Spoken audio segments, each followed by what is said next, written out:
Yes, so towards the end of previous class, we discussed momentum and heat transfer analogy. So you already have this momentum and energy equations in simplified and non-dimensional form, uh, which you can read here. And what you find is that they look very similar.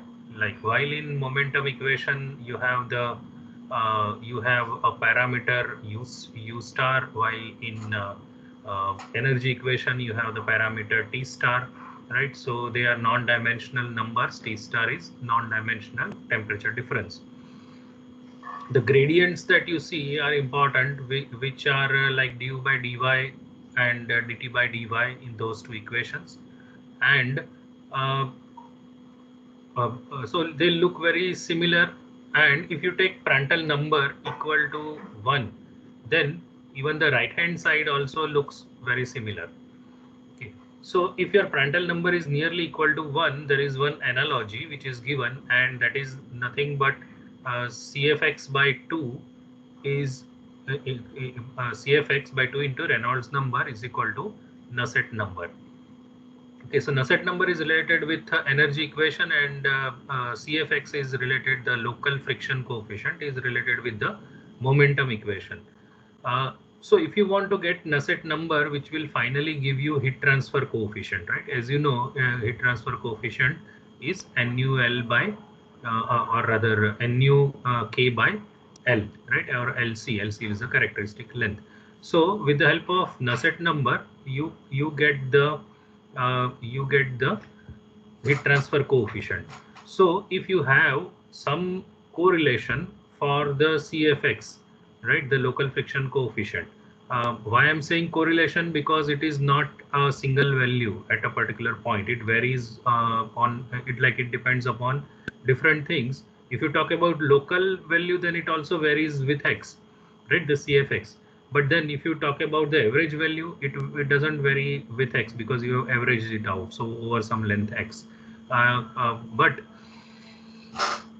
it varies with the Reynolds number, and you want to put a generalized equation which can be used for any Reynolds number, right? So that kind of empirical correlation is derived for CF.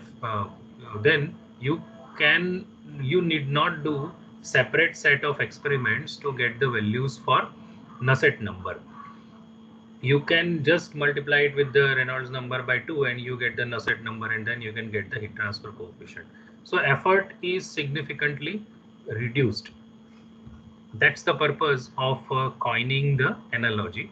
Now Reynolds analogy is like it has a very limited application because Prandtl number earlier like this dp by dx is also not there.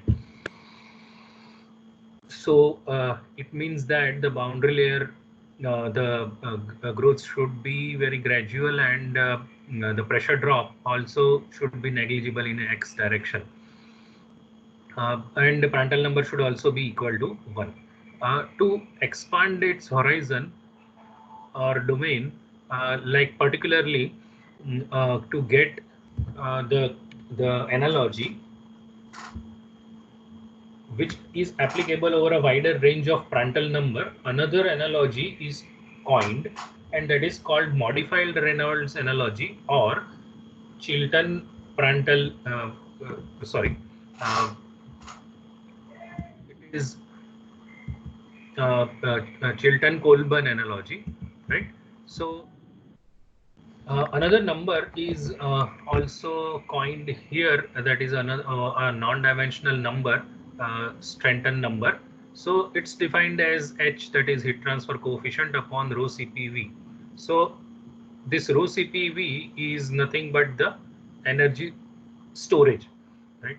And it can also be written as Nusselt number upon Reynolds number into Prandtl number. And if Prandtl number is equal to 1, then CFX by 2 is equal to Stratton number, right? That's nothing but the Reynolds analogy. Okay, now Stanton number, what is its physical significance? It's a non-dimensional heat transfer coefficient. It measures the ratio of heat transferred into a fluid to the thermal capacity of the fluid. Rho CPV is the thermal capacity of the fluid.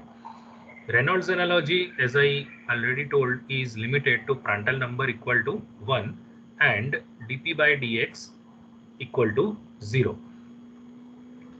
But if you want to expand the domain, like include a range of Prandtl number, then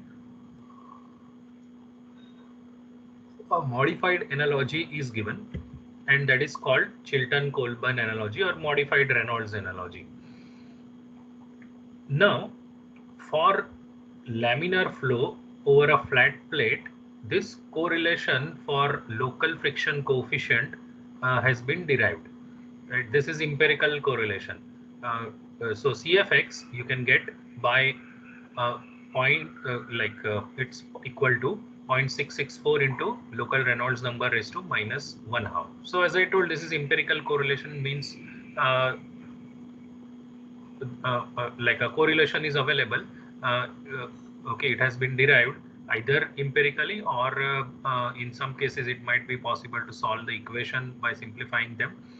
So you have this correlation available. Now you want to get the correlation for Nusselt number. Now how do you get it? So you have already stated in this the Reynolds analogy that CFX into Reynolds number by 2 is equal to Nusselt number.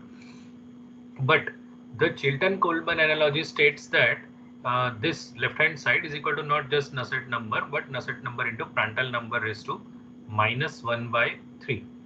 Okay. So now you can use this correlation or rather the analogy and put it here for getting the Nusselt number.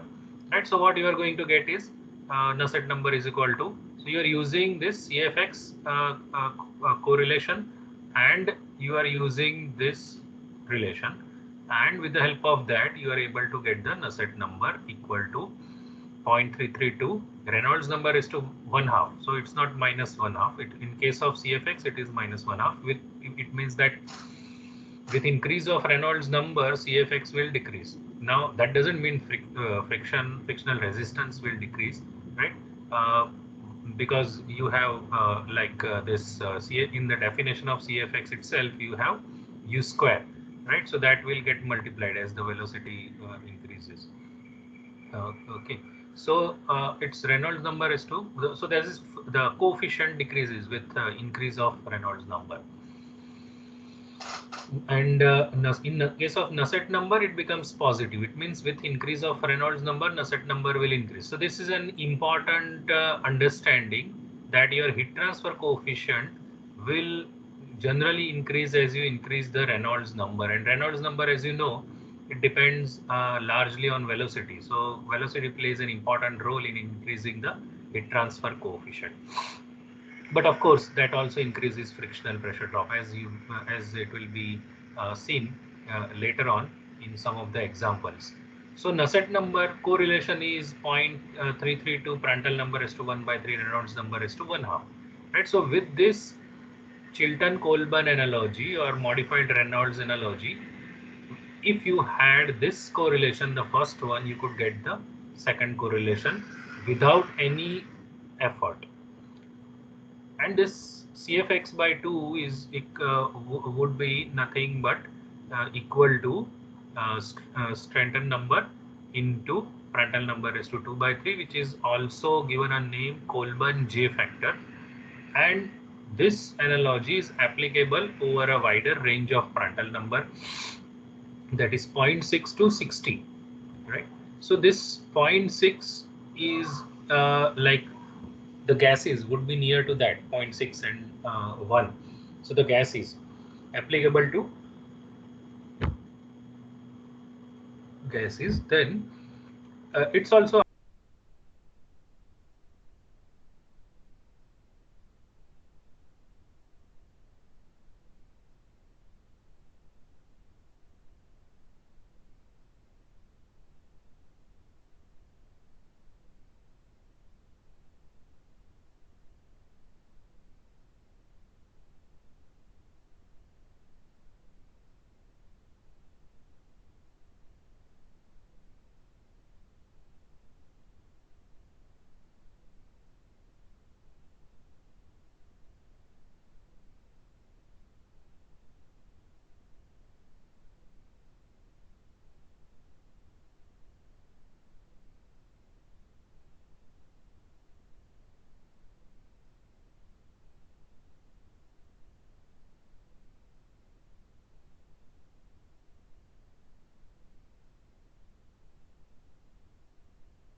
Hello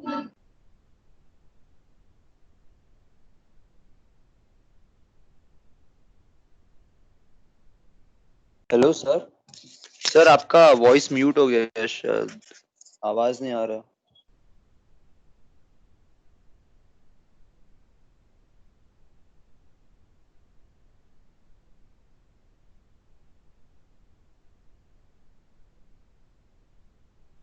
Uh, so earlier, could you hear me? No Did no it happen no sir, no no. No, yeah sir. Just before 2-3 minutes। from the beginning? Yeah No, अपन जीएच शुरू कोलन में जे तो factor like वहां से। हाँ, वहां से सुनाई दिया। जीएच कहाँ तक सुनाई दे रहा कहाँ से सुनाई दिया? था। और JH well J back J factor. Okay. J factor. Yeah. Okay. It seems somebody muted me. I'll have to check how I can whether I can stop that. Right. If you have some idea, you can tell me from where that can be done. Like nobody should be able to mute me. Okay. So let me continue. Yeah, and I have put that the link to the Google form, right? So please fill it up, right? During the lecture, please fill up that one. Yeah,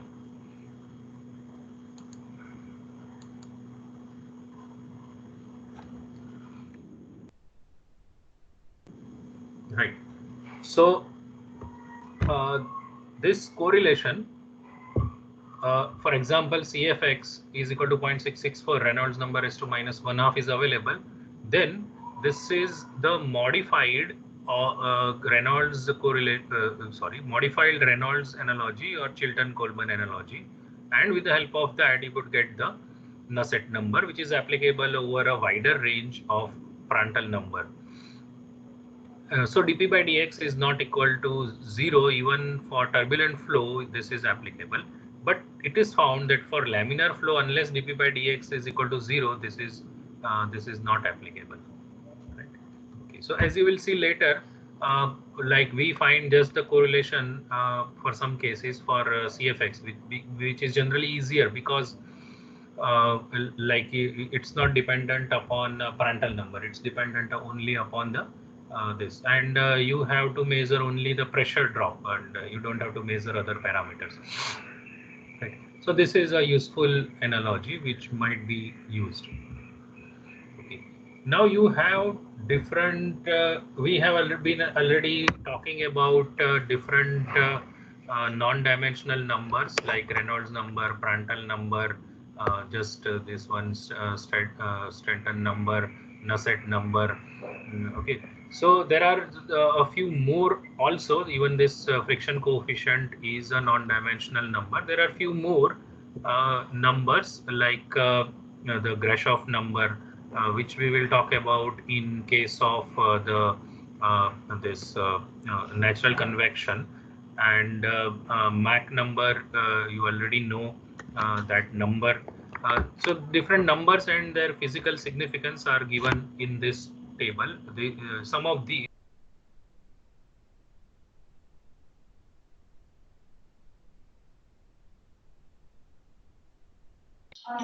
sir आपका mic mute हो गया है।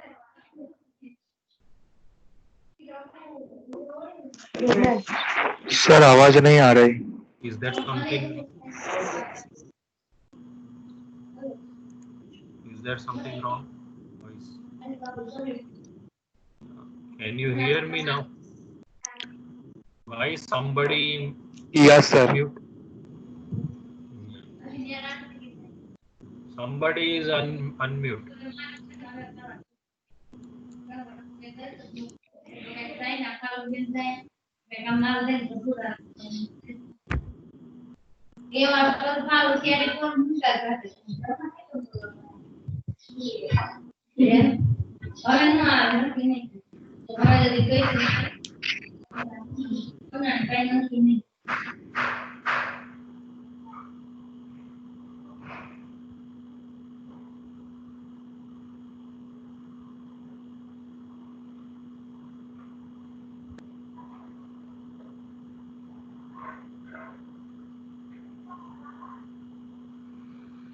Okay, so I hope I'm audible now.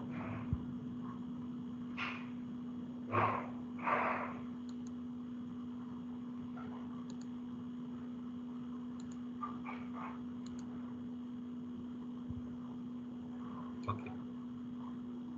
Yes. So let us start again. So basically we are now starting the new chapter. Starting the new chapter, which is external flow. Right. What was discussed up to this point was the introduction or the fundamentals of convection. Right. Now we are talking about a particular. Sorry. Now we are talking about a particular case, that is external flow. Sir sir sir Yes. Yes. Hello sir I am sorry Yes. Yes. But sir कोई बार बार मुझे remove कर रहा है. मैं third time अभी remove हुआ हूँ group में सर. कोई बार बार ही मीटिंग में से मुझे निकाल दे रहा है.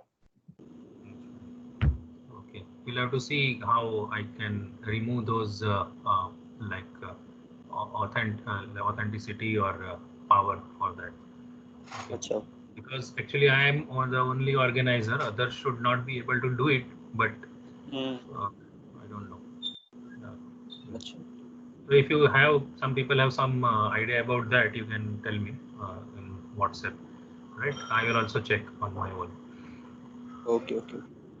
Okay. So write it in WhatsApp also, whatever difficulty you face, things like this, right? Okay. So it can remain on record. Yeah. Yes. So let's start talking about the external flow. What is this external flow? Actually, the examples that were taken to explain the fundamentals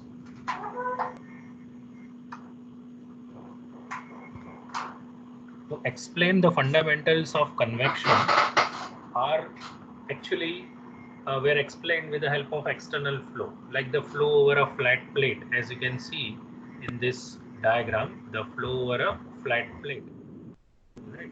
So this is an example of external flow. What will happen here? The boundary layer growth is not shown, but now you know how the boundary layer develops, right? It will have zero thickness here and it will gradually grow if it is a laminar flow. The velocity and temperature are uniform before it touches this plate. When it touches the plate, there is a growth of boundary layer. It can be the momentum boundary layer or it can be thermal boundary layer. It can be thermal boundary layer if the surface temperature is different from the fluid temperature, right? Otherwise, there will be only the momentum boundary layer. But if both of them exist, they need not have the same thickness everywhere. They may grow at different paces, and that mainly depends upon the Prandtl number, right? So let's say we are talking about a plate which is uniformly heated, as it is shown here. So let's say you have integrated a resistance in this, and if you pass current through that, then it will generate heat, and it will be like per meter length of the plate. Now we are talking about only 2D case, two-dimensional case. So in the third dimension, everything is same, that is width is uniform. So this will dissipate same amount of heat per meter length or per meter square length. So heat flux is uniform, right?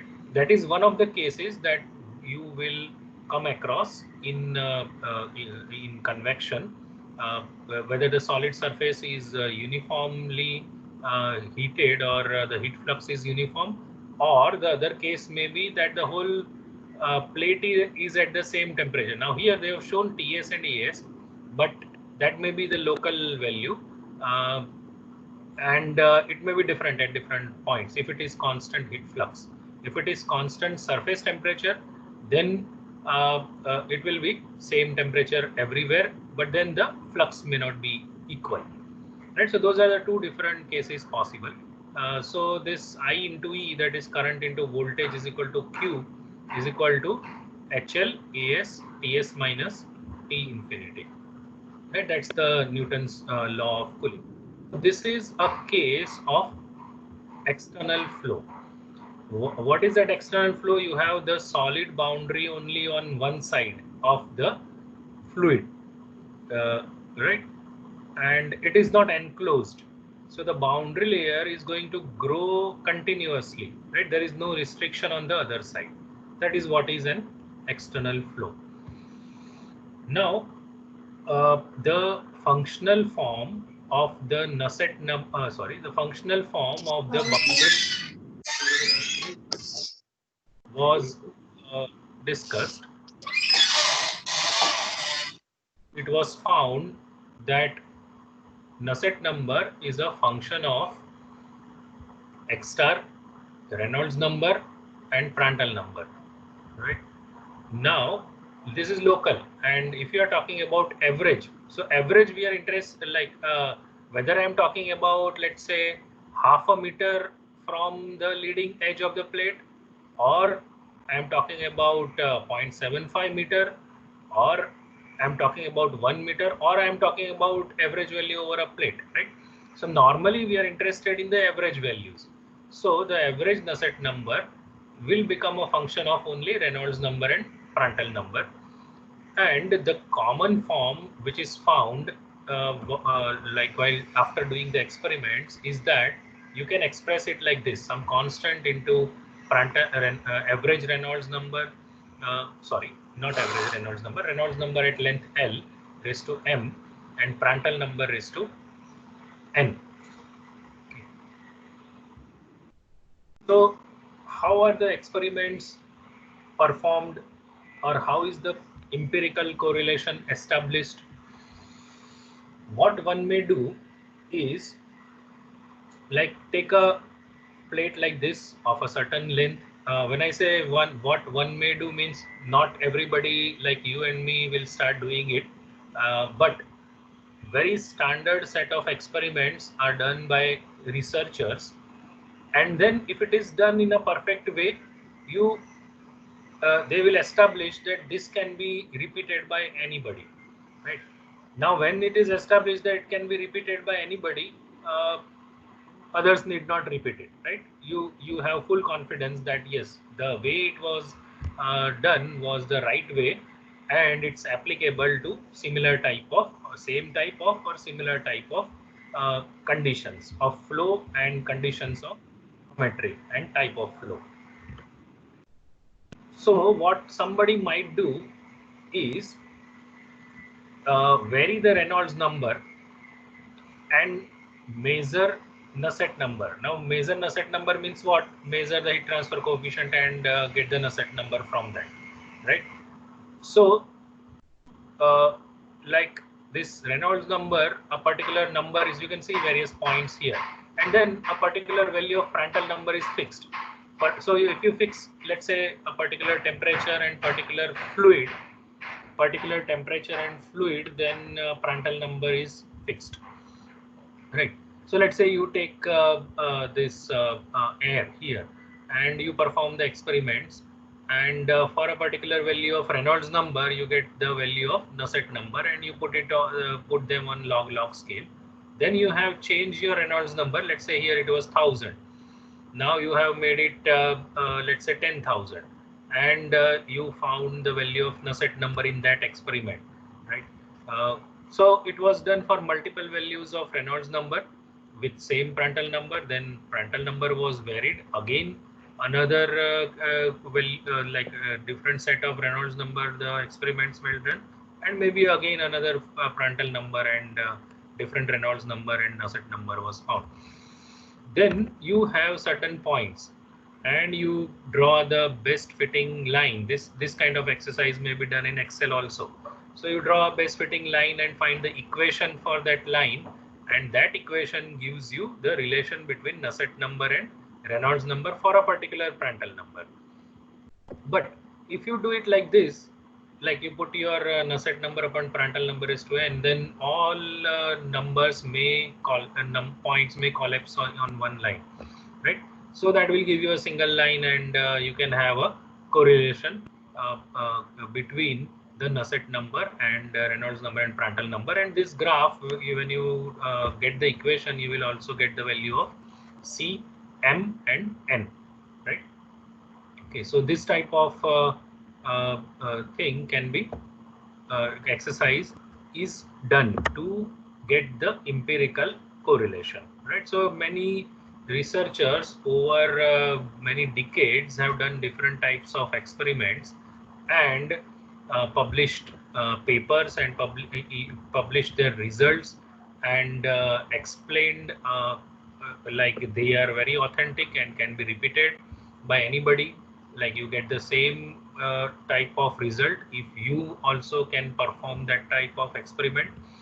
So once it is established that it is dependable, it has been accepted by the scientific community or the researcher community working in this area, and that is accepted as a empirical correlation. And then you like everybody working in this field can use those correlations if like the domain also will be defined. It is applicable to like what range of Reynolds number, what type of flow, what type of geometry, or what type of fluid. Those certain criteria also will be given. So if you are falling in your, if your case falls into that criteria, you can use that correlation, right? So that flat plate in parallel flow is shown now. So you are now interested in some solutions, some correlations. Not all all need not be empirical. Some of them may be done in a bit different way, analytical solution or semi-analytical solution or semi-empirical solution also could be there. So here one basic classical case of flat plate in parallel flow has been illustrated, and Blochus. We talked about Prandtl in previous lecture. So he was the one who did the basic work on boundary layer theory, and he's like a PhD scholar.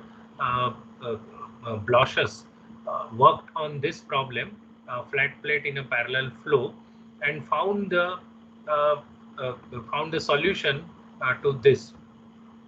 Okay. So what are the parameters here, and what are the boundary conditions? These are called boundary conditions. That is, value of u at x at any x at y equal to 0 would be 0.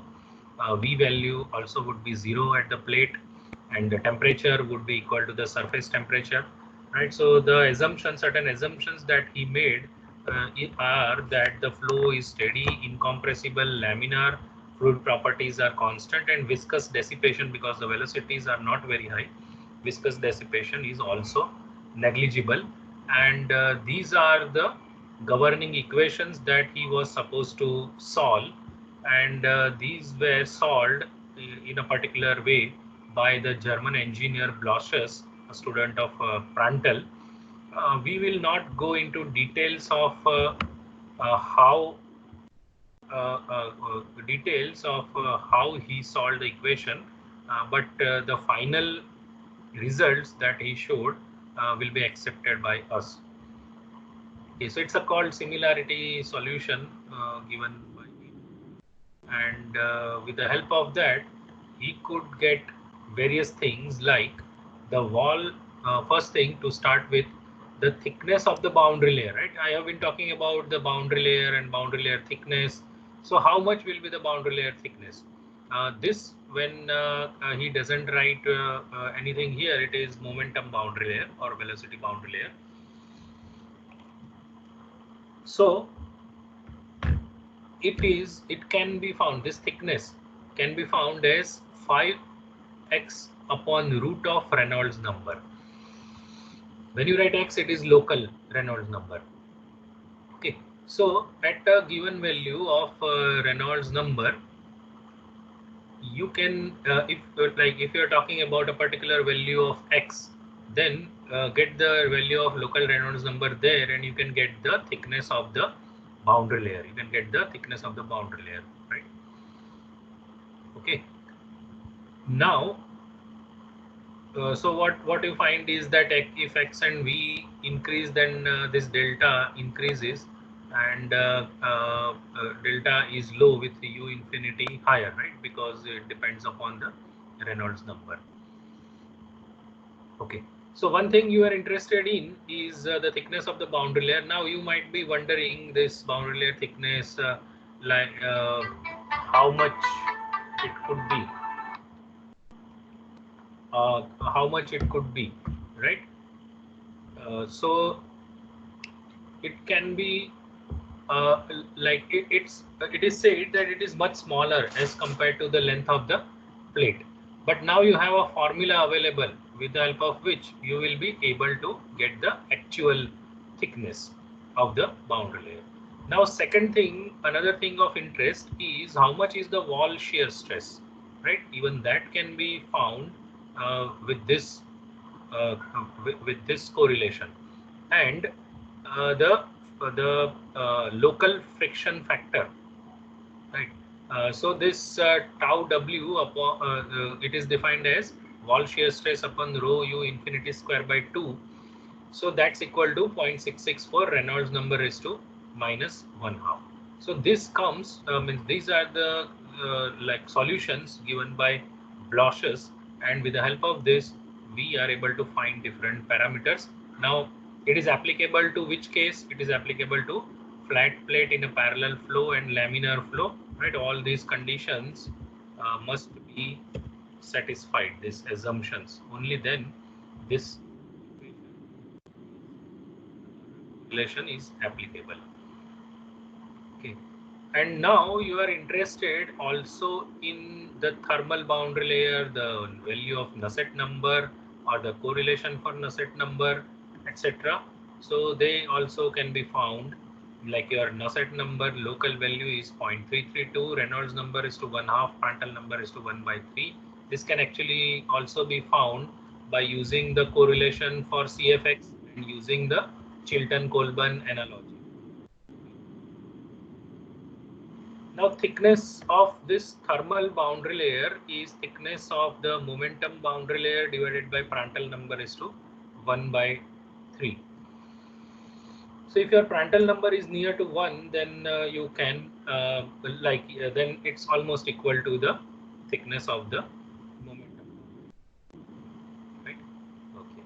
So now like that solution, Bloch's solution is applicable only for laminar flow. So up to what value of Reynolds number the flow will remain laminar? The critical Reynolds number is given in the range of 10⁵ to 5 × 10⁵. We will normally accept the value 5 × 10⁵ and expect that when Reynolds number becomes 5 × 10⁵, the 5 × 10⁵, the flow becomes fully turbulent, as it is shown in this figure. So at critical length, the flow becomes turbulent, and the Reynolds number here should be equal to 5 × 10⁵. This is for external flow, right? For internal flow, the value would be different. Okay. So you can't use the Bloch's correlation for the turbulent flow. For turbulent flow, you have another set of correlation, and another formula for the thickness of the boundary layer. So this must be an empirical correlation, because it was possible to solve the equations for laminar flow, which is a bit simpler type of flow. But turbulent flow is very complicated, and it's very difficult to get difficult or almost impossible to get analytical solution.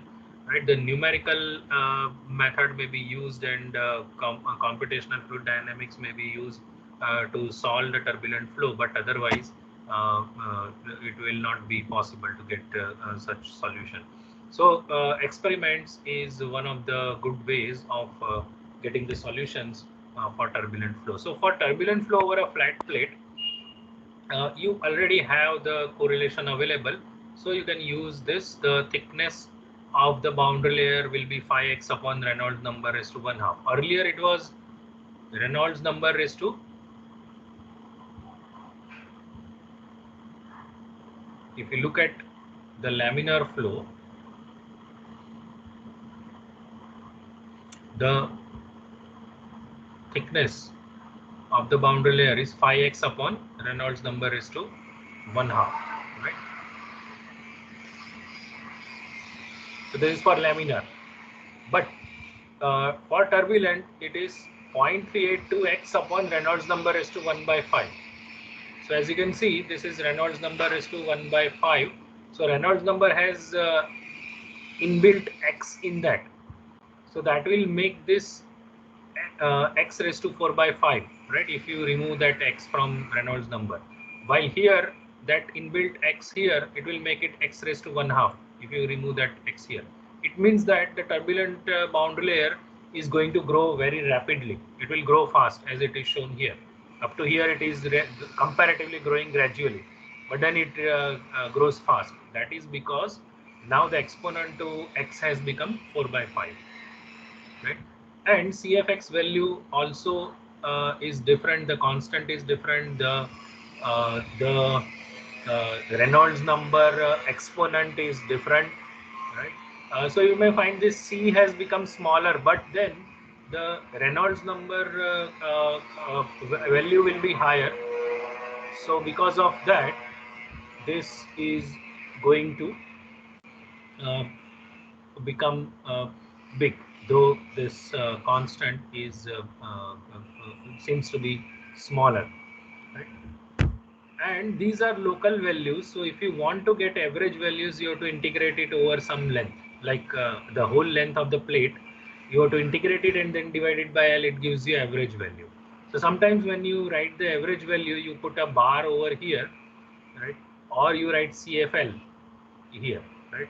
And for turbulent flow, this is the value of CF, and for laminar flow, if you integrate it over the length L, so you can see it is double the, this one is double the CFX, the local value, right?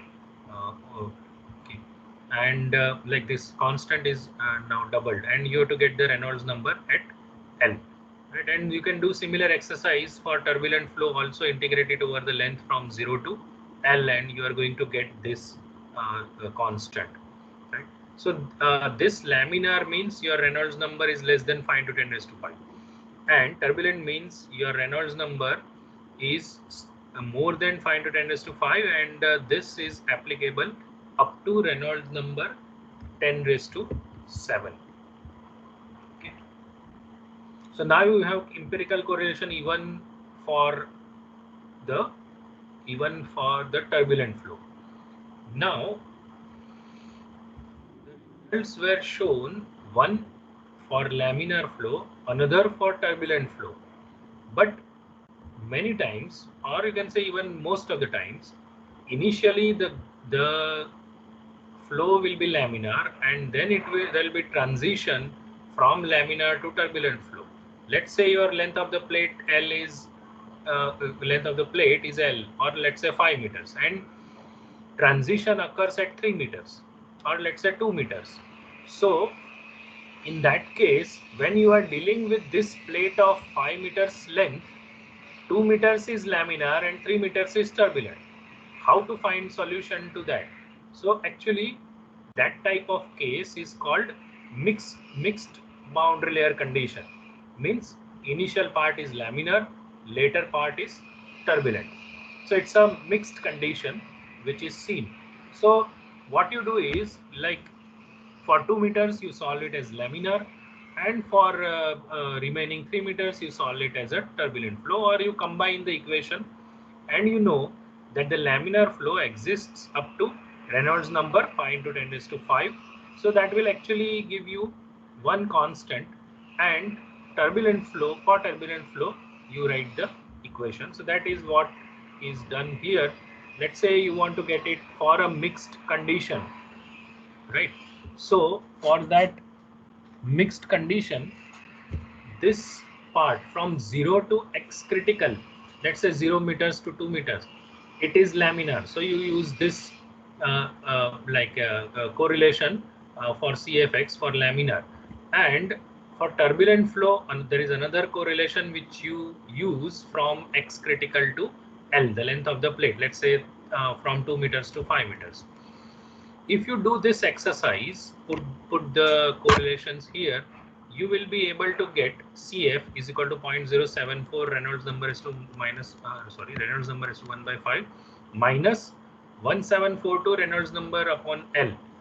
This constant 1742 you will get if you put Reynolds number, critical Reynolds number equal to 5 into 10 raised to 5. Okay. So you may do this exercise. It's just a simple integration with two different equations over a range of length, right? Okay. Now this correlation is for the which type of plate? It is for smooth plate. But if the plate is rough and the flow is turbulent, then there is another factor which you have to consider, and that is this epsilon, and epsilon is nothing but relative roughness. So epsilon upon L, if it is greater than 10 raised to minus 4, then above correlation is applicable.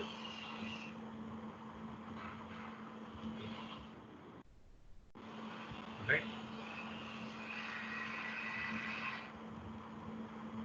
And similar exercise can be done for Nusselt number. For turbulent flow, this is the correlation.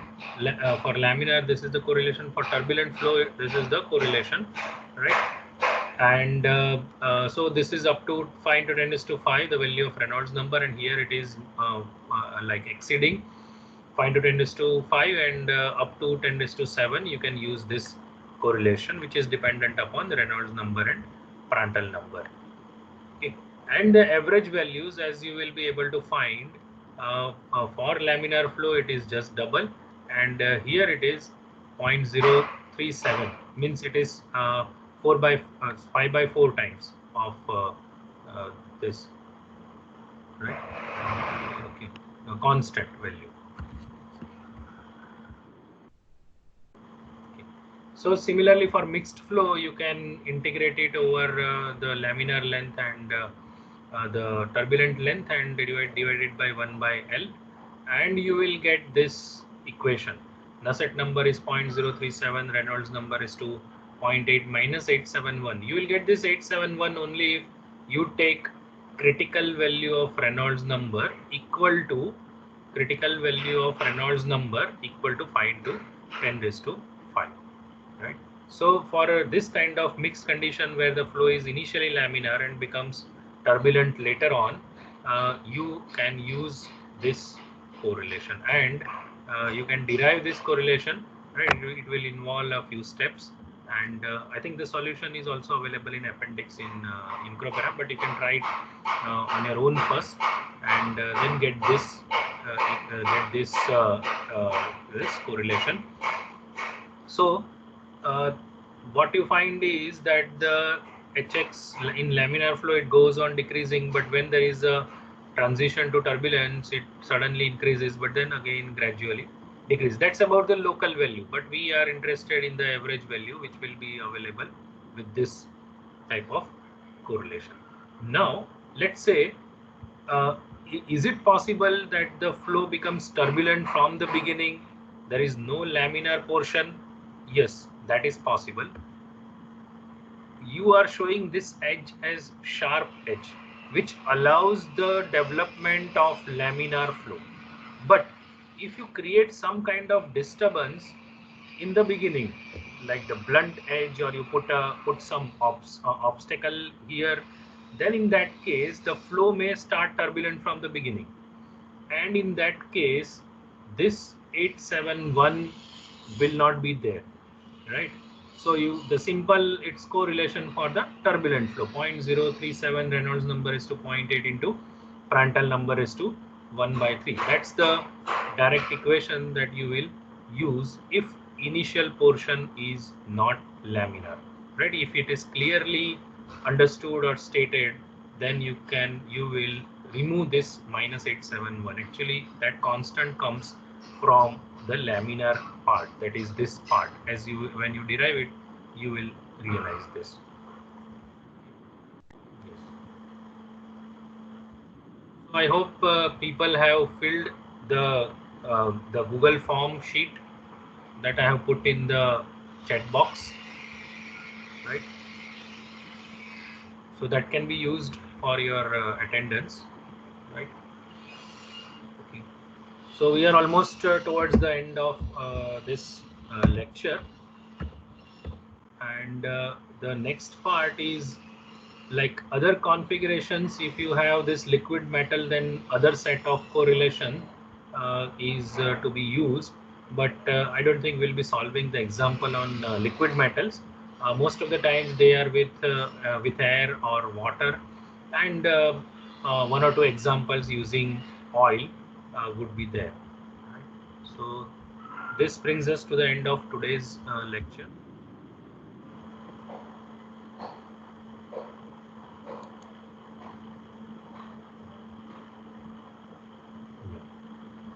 So as of now, there are 63 participants. I'll download the attendance sheet, and in addition to that, you're also filling up the Google form that I have put.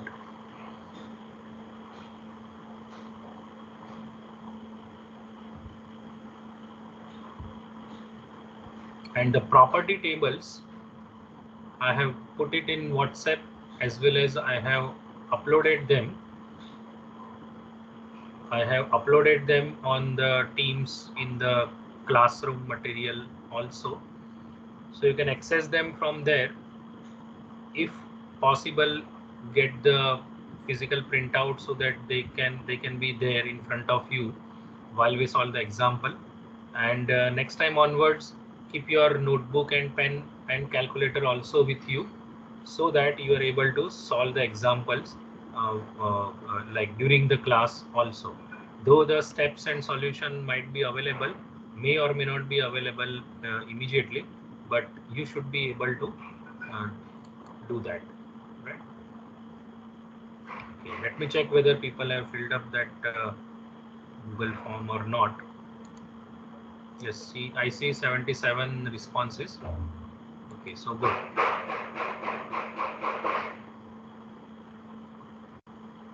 Yeah, so I have the names, the last name or surname, and the PRN numbers, and the roll numbers of the students with me now.